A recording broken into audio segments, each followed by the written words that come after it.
Marjorie Taylor Greene is really trying to earn the name Moscow Marge. Today, before the House passed the Ukraine aid package, she took to the House floor to spit Russian talking points and was immediately called out by Democrats who know what they're talking about. Ukraine is not even a member of NATO.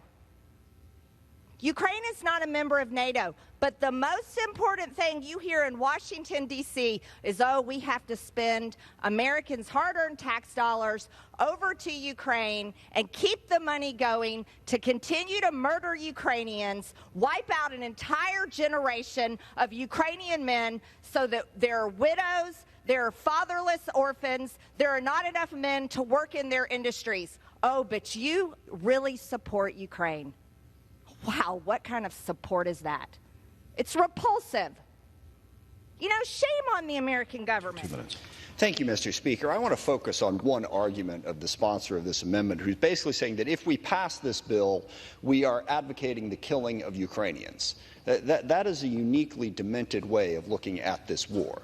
Putin invades. Putin, as we speak, is bombing and killing Ukrainian civilians. And the only thing that is reducing the number that he can kill is the Ukrainians' ability to fight back.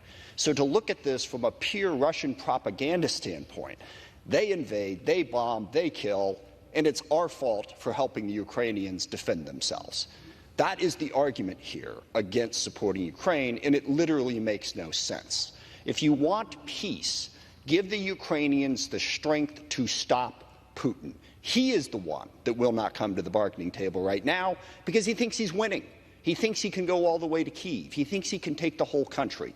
If we give the Ukrainians the ability to stop him, that forces him to the table. It makes no sense to say that giving the Ukrainians the ability to defend themselves is what's killing them, when it is very clearly the Russians that are killing them. And I would also note that no president has added more to the deficit in one 4-year, or the debt, sorry, in one 4-year term than President Trump. And I didn't hear a single Republican complaining about the debt or the deficit during that period of time. The Ukrainians need our help to bring peace, to stop Putin, to stop what he is trying to do. Also, to Ms. McCollum's point, this also helps our industrial base. We face a dangerous world between Russia, Iran, China, North Korea, all of whom are working together, by the way. If we don't help Ukraine stop Russia, that helps Iran, that helps China, that helps North Korea. This is about our national security, which I am quite confident that whether asleep or awake, the American people also care dearly about. Please defeat this amendment and support Ukraine and support United States national security interests. Thank you. I yield back. This always happens to Marjorie Taylor Greene when she tries to spew Putin's nonsense. She gets called out. She runs into people who know what they're talking about. If you didn't see underneath the Democratic congressman's name, he's the ranking member of the Armed Services Committee. He knows what he's talking about. Now, in this next clip, this is from a previous hearing in which Marjorie Taylor Greene, again, tried to spout Russian talking points and was called out by one of America's leading historians on Ukraine's political system. So when you want to talk about misinformation, Mr. Snyder, you might actually look a little closer to American media if you don't like what they're saying. Thank you, Mr. Chairman. I yield back. Mr. Chairman, does he have the opportunity to respond to the gentlelady? Sure. No. I didn't ask him a question, No, her Mr. time's Raskin. expired. You asked multiple questions. First of all, I'd like to thank the representative from Georgia by making clear with her comments and with her person that any discussion of political warfare has to include Russia, Ukraine, and America. She's just demonstrated that point, I think, very powerfully. On the question of Nazis, I've written 2 books as a historian about Nazis and the Holocaust. On the question of Ukrainian nationalism, I am the leading scholar of that subject in North America and have been writing about it for 20 years. If the chamber is interested in the degree of far-right participation in Ukrainian politics, you can be assured that no far-right party has ever crossed 3% in a Ukrainian election. So, of course, there are bad people in every country, but by any comparative standard is a very small phenomenon. In Russia, on the other hand, the army includes openly Nazi formations, such as Rushich. The government itself is fascist in character, and it is carrying out a war which includes deportation of children by the tens of thousands, the open intention of destroying a state, as well as mass torture. So if we're looking for fascism, and if there is anyone who is sincerely concerned about halting fascism or racism, you would wish to halt Russia.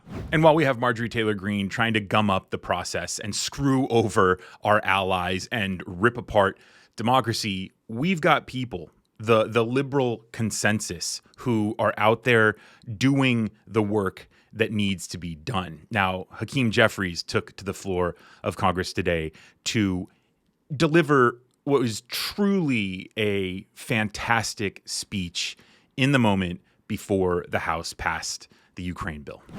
This legislation will allow us to support the bravery and the courage of the Ukrainian people, who, against all odds, continue to stand for what we as Americans believe in. In February of 2022, we were told that Ukraine would likely fall in a week, and that Russian troops would be in Kyiv in a week. But the bravery, the courage, the resilience of the Ukrainian people in the face of the most powerful military in Europe has proven to be consequential in partnership with American support and that of our NATO allies.